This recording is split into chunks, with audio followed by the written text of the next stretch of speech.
bagaimana efektivitas dari chemical EOR untuk bisa menjaga konsistensi produksi dari PHR?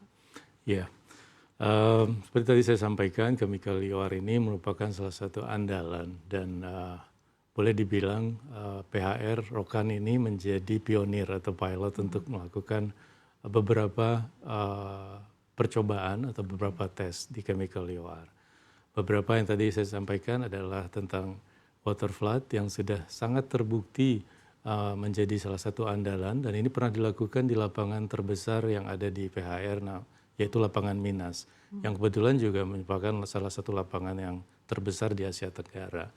Water flood sudah diimplementasikan dalam bentuk peripheral tahun 70, kemudian berubah menjadi pattern water flood tahun 83. Lapangan ini pernah mencapai peak produksi 450.000 barrel per hari. Nah, sukses ini mau kami akan terapkan di lapangan-lapangan lain.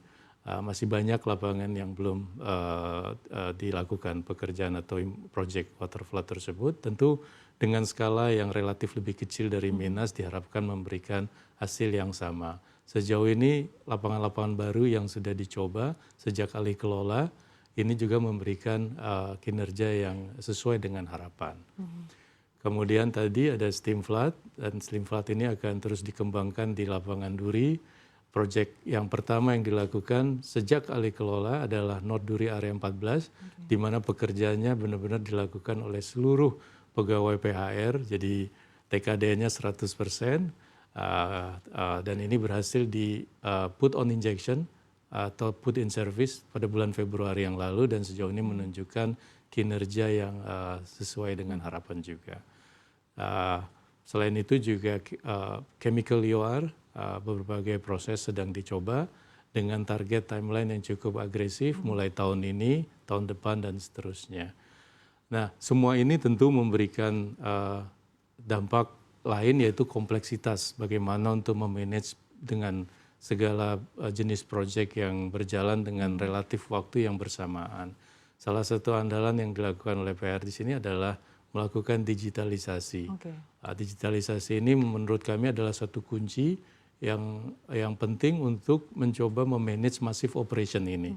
Baik itu dari sisi standarisasi data, standarisasi aplikasi, maupun standarisasi proses-proses terkait dengan operasional seperti pengadaan dan lain sebagainya. Kami tetap akan perlu dan merasa ini menjadi bagian penting untuk berkembang bersama dengan proyek-proyek yang ditargetkan tersebut. Ya. Selain digitalisasi Pak, apakah ada langkah efisiensi yang dilakukan PHR juga Pak sejauh ini? PHR ini bisa dikatakan karena menerapkan teknologi yang high risk dan high capital tentu berdampak kepada cost yang juga cukup tinggi.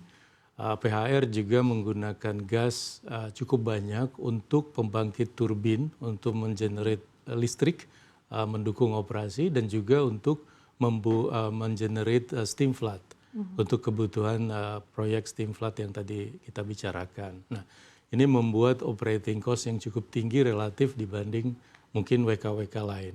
Selain itu juga fakta bahwa PHR ini asetnya sudah cukup aging, tentu membutuhkan program maintenance yang cukup intensif. Nah, ini membuat cost juga cukup naik. Nah, proyek-proyek ataupun inisiatif efisiensi yang kami lakukan, tentu beberapa hal yang penting di sini untuk di-highlight adalah untuk satu, misalnya kami akan melakukan peremajaan terhadap turbin-turbin generator yang saat ini digunakan untuk membangkitkan listrik maupun juga co-productnya steam. Diharapkan peremajaan ini bisa meningkatkan efisiensi, kemudian menurunkan biaya. Selain itu, PHR juga mencoba untuk melihat kerjasama pengadaan listrik dari PLN, di mana nanti tentu ini akan mengurangi secara signifikan kebutuhan akan gas. Nah, ini bagian-bagian penting yang terus kami lakukan untuk menekan biaya ini sampai ya tentunya bisa tetap menunjang keekonomian dari PHR atau WK Rokan ini sendiri. Ya. Sejauh ini ada berapa banyak Pak sumur yang dikelola oleh PHR dan yang berfungsi optimal ini seperti apa? Sumur aktif yang saat ini ada di PHR itu sekitar 12.000 sumur. Berbagai macam, baik sumur produser, sumur injektor, dan sumur observasi.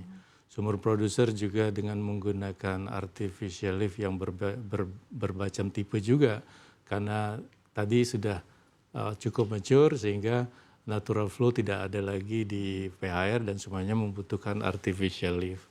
Untuk sumur injeksi juga ada injeksi air, injeksi steam, dan lain sebagainya. Dan nantinya kalau chemical lure ini terbukti dan bisa dikembangkan dengan skala lapangan, tentu akan banyak sumur-sumur injeksi chemical lure yang perlu dibor dan diimplementasikan. Mungkin itu, jadi sumur-sumur ini juga salah satu yang harus dioperasikan dan tentu salah satu yang menunjang atau yang mendukung terhadap pembiayaan tadi. Ya. Dan mungkin dalam waktu dekat atau di tahun 2025, seperti apa langkah PHR dalam melakukan eksplorasi sumur-sumur baru, Pak? Ya, PHR tetap komit untuk terus melakukan eksplorasi.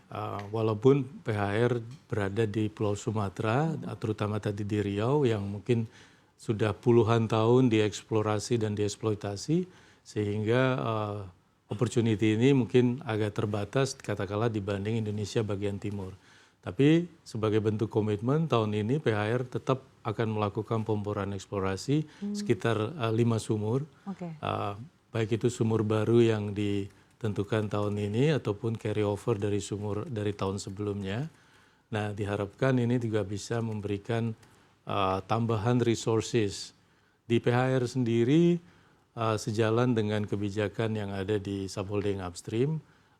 Eksplorasi difokuskan kepada lokasi-lokasi eksplorasi yang lebih frontier dengan size yang lebih besar, sementara untuk peluang-peluang seperti near field atau interfield atau step out, walaupun resikonya masih cukup tinggi, tapi disepakati bahwa itu akan dikerjakan sebagai bagian dari development saja, sehingga eksplorasi bisa fokus pada lokasi-lokasi yang lebih high risk dan high gain tersebut atau high price tersebut. Oke. Untuk 5 sumur yang akan dieksplorasi tadi, ini target bisa dilakukan kapan, Pak? Sejauh ini cukup bagus prosesnya dan diharapkan tahun ini semuanya bisa dibor. Memang kendala-kendala seperti pembebasan lahan ataupun perambahan lahan, ini memang bagian dari tantangan-tantangan yang ada saat ini.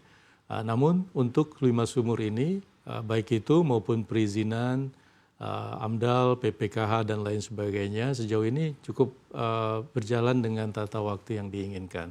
Jadi harapan kami di akhir tahun ini semua sumur eksplorasi yang ditargetkan bisa dibor. Ya. Untuk 5 sumur ini mungkin gambaran ke depannya bisa berkontribusi bagi kinerja PHR seperti apa, Pak, nantinya? Iya, jadi tentu pertama kita akan bor sumurnya dulu, kemudian dari sana kita akan menentukan berapa besar resource yang bisa didapatkan.